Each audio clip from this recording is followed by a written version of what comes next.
Phil, I believe, I recognize him as he's a Roanoke local. That's awesome. Yeah, I've played against him a couple times at the StarCityGames.com Game Center. You know, that's one of my favorite things about the Star City events is you run into the same people, and you get to know people. It's like a community. I like that. Yeah, that's true. And Michael Braverman is a player on the East Coast, primarily in the North Carolina area. I know he's qualified and played in a handful of Pro Tours. He actually he top-8'd our Season 1 Invitational last year in Richmond that Jacob Wilson won. And we're going to start the game off here. Michael Braverman is going to lay a Mystery Rainforest and pass. Phil Gallagher has a Basic Plains, which is one of the benefits of playing Death and Taxes, and an Aether Vial, which is basically the best start that this deck could have. Yeah, really good. The Death and Taxes deck, like I said before, it's looking to get ahead on the board, disrupt Michael's mana base, and be able to leverage that to get some damage in. The Death and Taxes deck doesn't deal damage particularly quickly. A lot of its creatures are kind of low power and toughnesses. You see 1/1s, 1/2s, 2/1s, and so it really needs to get them on the board early and quickly. So this Aether Vial is going to be a pivotal part of Phil's start. Yeah, it's just going to generate a lot of extra mana for him. Michael Braverman is going to go ahead and sacrifice his Misty Rainforest for an Underground Sea and end-of-turn Brainstorm, which is something that you don't see a lot of anymore. Those Brainstorms are generally used to try and generate card advantage and get rid of dead cards in the mid to late game. But with Phil Gallagher having an Aether Vial that early, I can understand Braverman wanting to fire off that Brainstorm just to try and find an Abrupt Decay to be able to handle it. Yeah, usually when someone fires a Brainstorm off so early, it means that there's either something wrong with their hand or something that they feel like they really need to see right away. The Brainstorm is it's such a powerful card because you can shuffle away cards that you no longer need, but you can only do that when you have a fetch land ready to use right after the Brainstorm. And you can see that that was not the case in that scenario. So we just got a Bayou and a Baleful Strix and pass from Michael Braverman. Phil Gallagher is going to draw a card. He's going to pick up another copy of Aether Vial.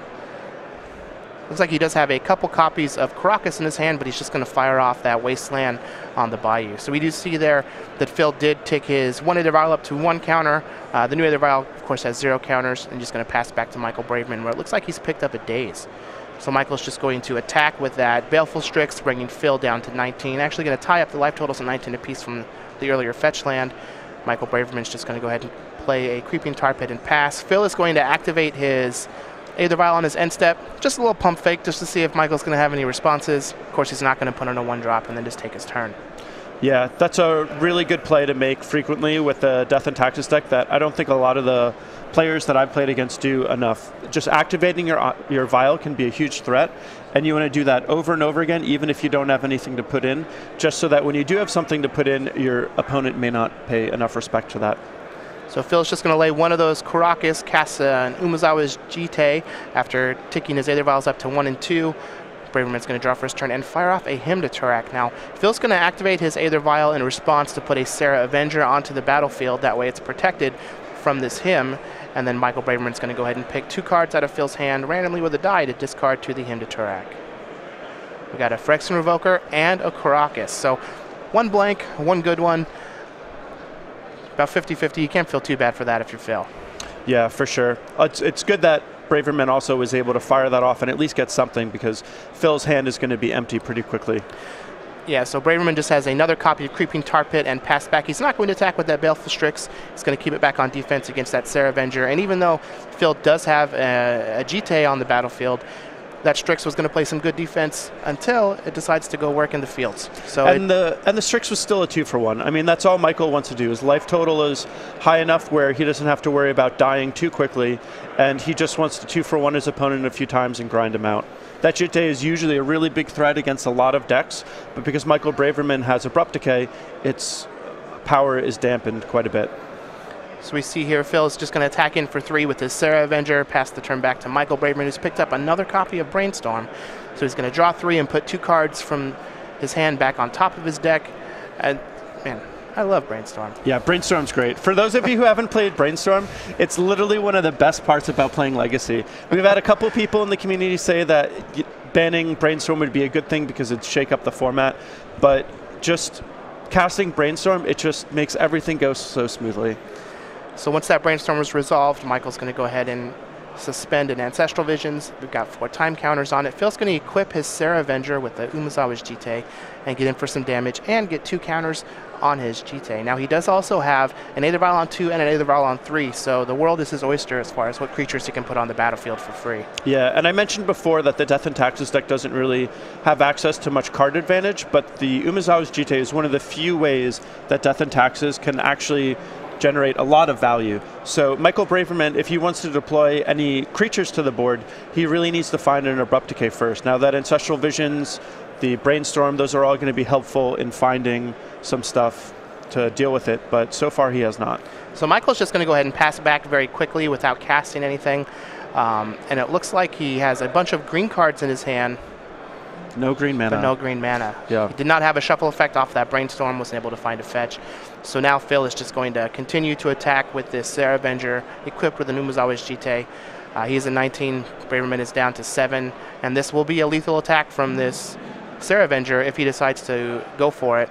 And he has another Wasteland to even further constrict Braverman's mana, in addition to that Rishadan Port that he has on the battlefield. And just to go back to a little earlier in the game, turn 1, Michael Braverman, he shot off a Brainstorm, and I think Phil Gallagher, he saw a little bit of weakness there, saw that something was wrong with Michael's draw, and Michael did have a green source early in the game, but Phil took the opportunity when he saw that weakness to wasteland that green source, and you saw how that had a ripple effect throughout the rest of the game.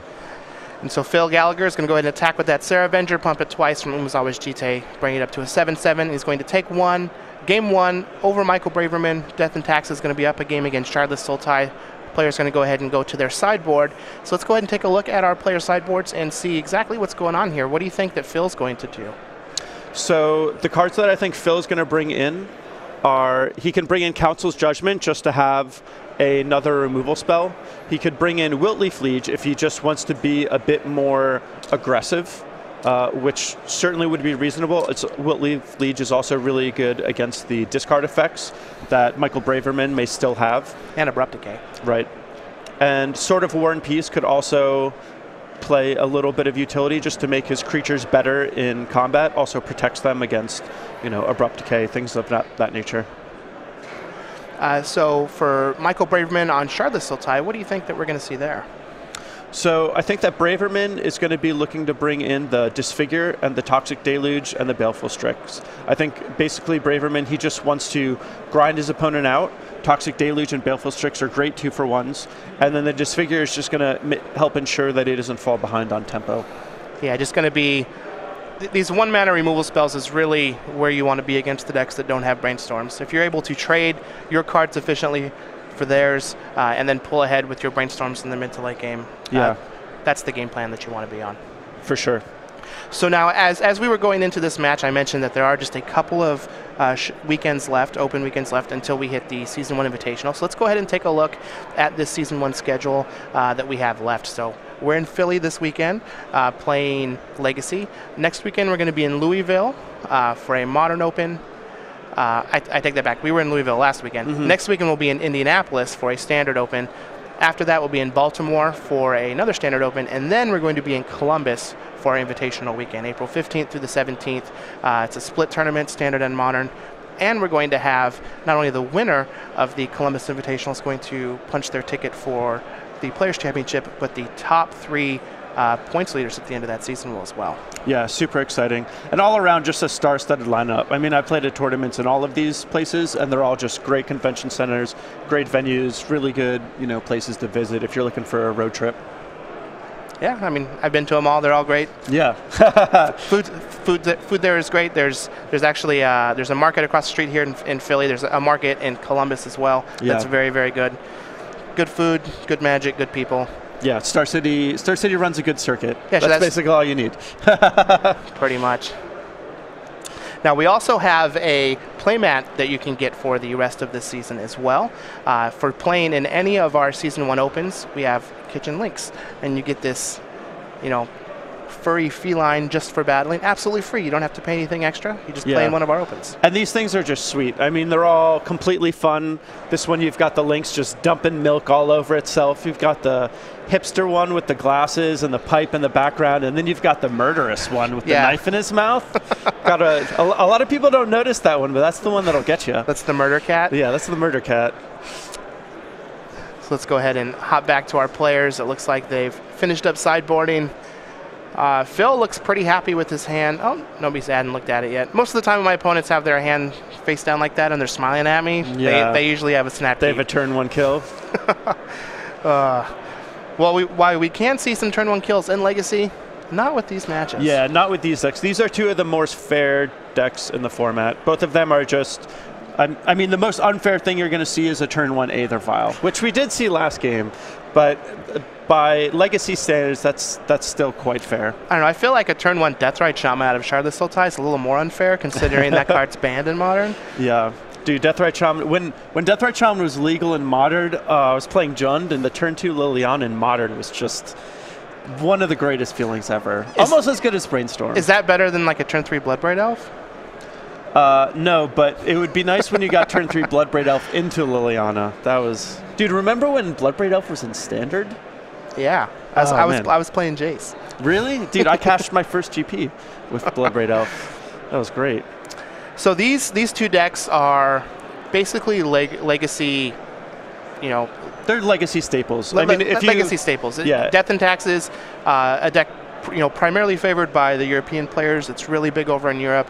Shardless Sultai is a deck that was initially designed and championed by our own Jerry Thompson. Yep, big fan of the deck. And as we get started here, Braverman just going to lead on a Creeping Tar Pit and pass. Phil Gallagher is going to have a turn 1 play off of his plane, so this time it's Mother of Runes and not Aether Vial.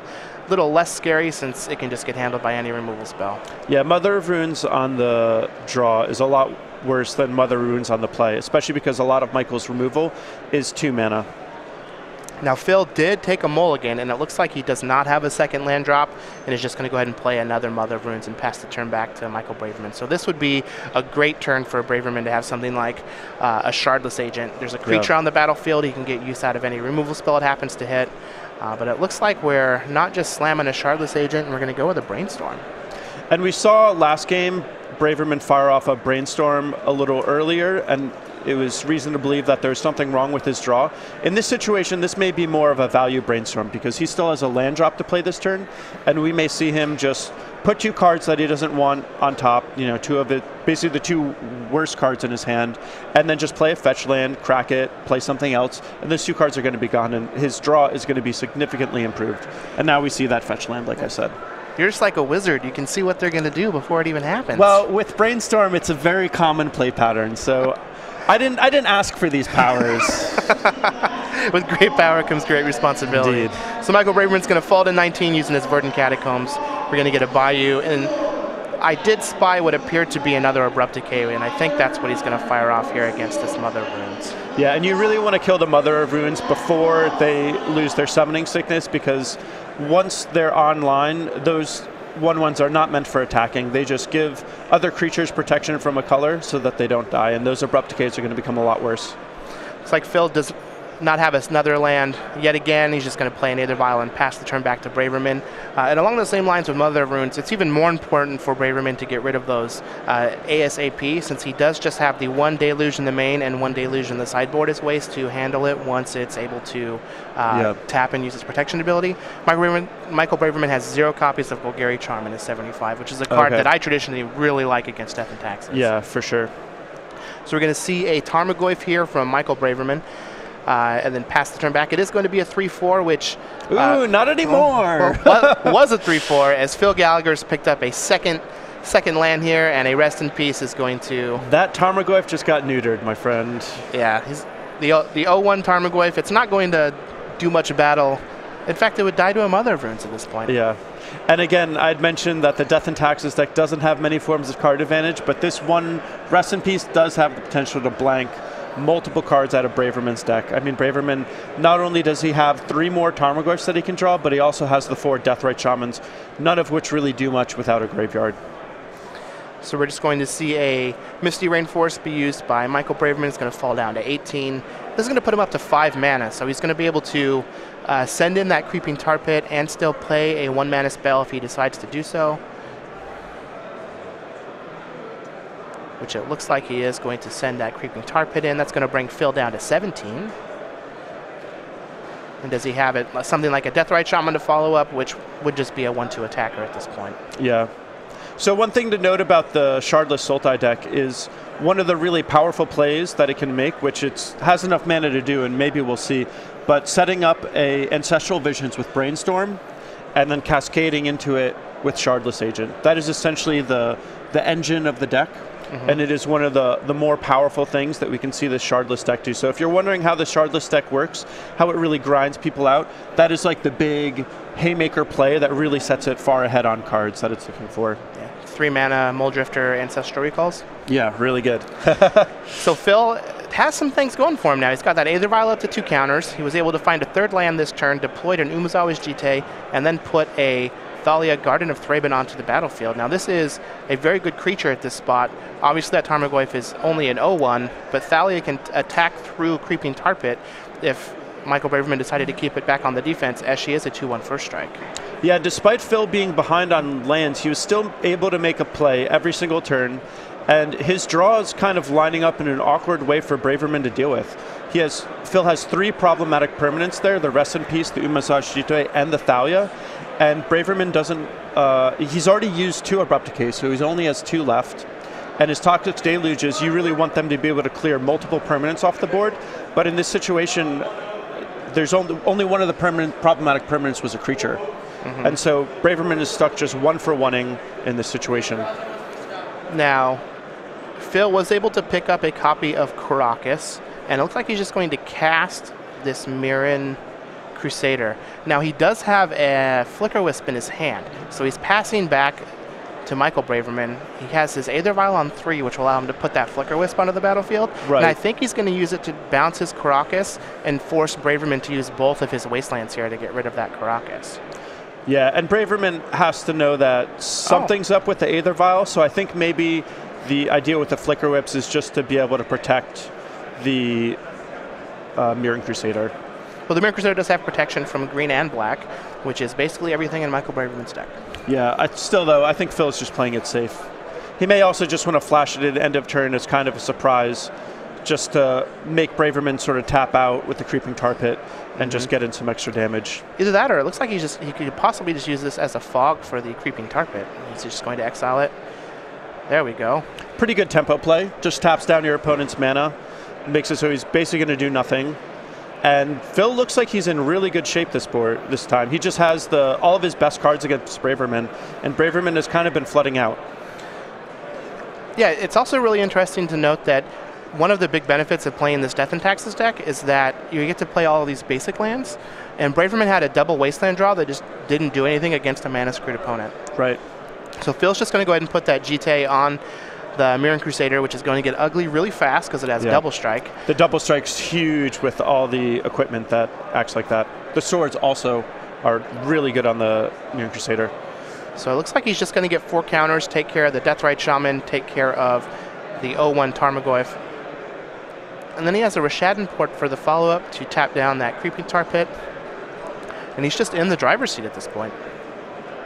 Yeah, this is going really, really well for Phil. He's been able to line things up in a way so that his threats just were really difficult to answer. He had a nice diverse suite of answers. He's got creatures, artifacts, enchantments, and despite the lack of mana in the beginning of the game, it's kind of a classic example of just, the screw beats the flood so long as the game gets drawn out enough. So Michael Braverman did pick up a copy of Brainstorm, so if there's anything that you can draw to get you out of a sticky situation in Legacy, it is going to be the card Brainstorm. That is step 1 in a lot of my books on how to come back and win games. Yeah. So let's see if we can find something here. Toxic Deluge is basically what he's looking for, since 4, 7... technically, Phil could attack for lethal next turn if he decides to go all in for it. The Jitte will get 2 counters before it hits again. It hits again, which will allow you to pump and get some extra damage in. So Braverman's going to go ahead and fall to 10 using his Verdant Catacombs, shuffle away those cards that he put back on top of his library, but also get his 4th mana And hopefully we see something that's going to be good here. If he does Deluge, he's going to have to do it for 4 because the GT is going to be able to pump up the Mirror Crusader? Yeah. So that's going to be a little problematic. It's definitely a really tough spot for Braverman. It's going to require quite the powerful line of play to be able to get through this. Well, here's a Shardless Agent into a Brainstorm. Now it looked like... Yeah. So I believe that Braverman already played a land this turn, so I think he's drawing dead at this point. You got to fight the good fight, but it looks like Phil's going to be able to just... And he already used his Disfigure, so he doesn't have something that could like kill the Flicker Wisp. Yeah, I think even the Mirror Crusader just has him dead, though, because you can make it a 4/4 attack. It's going to get 2 more counters, and then you can make it a... Oh, so just 12 damage total? Yeah, on its own. So Michael Braverman, he's just going through the motions, but it looks like this this brave soul is going to get slayed. Yeah, so Phil's just going to go ahead and tap down the Underground Sea, send in his creatures. He's just going to make that Mirror Crusader a 4/4. And kaboom! We've got the powerful 1-2 punch of the Mirror Crusader and GT. Not a lot of people can handle that. If I got punched in the face twice by Mirror Crusader, I'd get knocked out also. Yeah. So there we have it. Phil Gallagher and his trusty Death and Taxes deck is going to take this match 2-0 against Michael Braverman on Shardless Sultai. You know, I've played this matchup quite a bit, and I felt like I was favored from the Shardless Sultai side. But then again, I did have cards like Golgari Charm in my deck, and not many people are still on Mirror Crusader, and it worked out very well for Phil. Yeah.